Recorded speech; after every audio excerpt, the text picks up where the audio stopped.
আসসালামু আলাইকুম। আপনারা অলরেডি জানেন যে ঢাকা বিশ্ববিদ্যালয়ের অধিভুক্ত সরকারি যে ৭ কলেজ ছিল তাদের অধিভুক্তি বাতিল করা হয়েছে। এটা আসলে কতটুকু সুফল বয়ে আনবে এই অধিভুক্তি বাতিল, সেটা এখন আমাদের দেখার বিষয়, বা কী আমাদের জন্য লাভ হতে পারে এই অধিভুক্তি বাতিলের ফলে। প্রথমত হচ্ছে যে অধিভুক্ত যে ৭টি কলেজ রয়েছে সেই ৭টি কলেজের জন্য এটি একটি সুখবর, পাশাপাশি ঢাকা বিশ্ববিদ্যালয়ের জন্য এটি একটি সুখবর। উভয়ের জন্য এটি একটি বড় ধরনের সুখবর। তো এই ক্ষেত্রে কেন সুখবর বলা হচ্ছে, যে এই ক্ষেত্রে হচ্ছে ঢাকা বিশ্ববিদ্যালয়ের উপর অনেকাংশে চাপ হ্রাস পাবে এবং ঢাকা বিশ্ববিদ্যালয় চাইলে তাদের মান উন্নয়ন করতে পারবে। ৭ কলেজকে অধিভুক্তি থেকে বাতিল করা হয়েছে, সেই অধিভুক্তি বাতিলের ফলে তাদের কি কি সুবিধা হতে পারে বা তাদের জন্য আসলে কি লাভ হতে পারে। এই ক্ষেত্রে আমরা যদি প্রথম কথাটাই দেখি, যে দাবি অধিভুক্তি থাকার ফলে অধিভুক্ত ৭টি কলেজের যে সমস্যাগুলো মেইনলি ছিল সেটি হচ্ছে যে সেশন জটটা একটু বেড়ে গিয়েছিল, বিশেষ করে পরীক্ষা এবং ফলাফল। এই ক্ষেত্রে তাদের একটা ভোগান্তি পোহাতে হতো, এই জিনিসটা হ্রাস পাবে। এই জিনিসটা হ্রাস পাবে। এই ক্ষেত্রে আরও একটি বিষয় বলতে হচ্ছে যে এই অধিভুক্তি করার ফলে যদি তারা নিজস্ব কোনো কাঠামো গঠন করতে না পারে, যদি আগের মতোই থাকে, তাহলে কিন্তু এই অধিভুক্তি বাতিল করার থেকে আগেরটাই ভালো ছিল। কিন্তু যদি নিজস্ব কাঠামো গঠন করে ফেলতে পারে তাহলে আশা করি তাদের জন্য এটা একটা সুখবর হবে। অন্যথায় এটা যেরকম তারা ভাবছে যে সুখবর, কিন্তু তার থেকে বরঞ্চ একটা ভোগান্তির নাম হবে। পাশাপাশি তারা চাইলে যে নিজস্ব কাঠামো তৈরি করে তারা তাদের শিক্ষার মান উন্নয়ন করতে পারবে।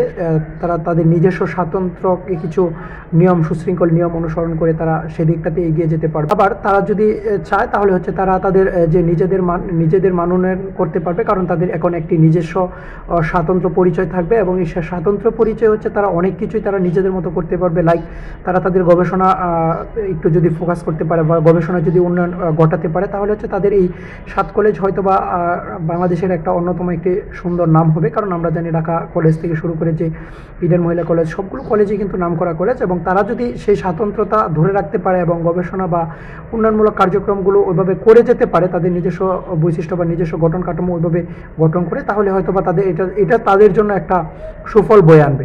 আরেকটি বিষয়, এটা হচ্ছে তাদের জন্য একটা বিভ্রান্তি দূর করবে। লাইক আগে যেরকম তারা তাদের নিজস্ব যে পরিচয়টা দিতে পারতো না, লাইক তারা হয়তো প্রথম বলতে হতো যে ঢাকা বিশ্ববিদ্যালয়ে পড়ি, কিন্তু যদি সার্টিফিকেট বা টিউশন বা অন্যান্য ক্ষেত্রে তারা সেই জায়গায় গিয়ে তাদের দেখাতে হতো যে তারা ঢাকা বিশ্ববিদ্যালয়ের অধিভুক্ত, তারপর হচ্ছে একটা বিভ্রান্তিতে পড়তে হতো যে তারা তাদের নিজেদের কলেজ বা নিজস্ব পরিচয়টা প্রথমে বলতে পারছে না। কিন্তু এখন যদি নিজস্ব গঠন কাঠামো তৈরি করে তারা তাদের নিজেদের মান উন্নয়ন করতে পারে, তাহলে হচ্ছে তারা তাদের নিজেদের একটা পরিচয় দিতে পারবে যে হ্যাঁ, আমি ঢাকা কলেজে পড়ি, বা ঢাকা সেন্ট্রাল, তারা যেটা দাবি করছে আর কি, যে ঢাকা সেন্ট্রাল ইউনিভার্সিটি এরকম কিছু একটা দাবি করছে, সেই ঢাকা সেন্ট্রাল ইউনিভার্সিটির আমরা ঢাকা কলেজে পড়ি, এরকম একটা কিছু পরিচয় দিতে পারবে। তো এই ক্ষেত্রে হচ্ছে আসলে দেখা যাক যে এটা আসলে তারা কতটুকু কার্যকর করতে পারে, তারা কি নিজস্ব গঠন কাঠামো তৈরি করে কতটুকু সফলতার সাথে এটাকে বাস্তবায়ন করতে পারে।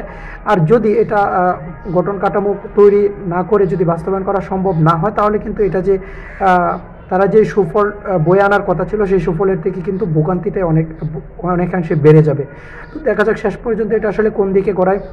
তবে আমরা আশা রাখছি, যেহেতু অধিভুক্তি বাতিল হয়েছে এবং ৭ কলেজ তাদের নিজস্ব গৌরব, নিজস্ব মহিমায় ফিরে আসবে, এবং সেই সাথে তারা তাদের নিজেদের স্বকীয়তা এবং নিজস্ব পরিচয় দিয়ে, নিজস্ব মেধা বুদ্ধি দিয়ে তারা তাদের নিজেদের মান অক্ষুণ্ণ রাখবে।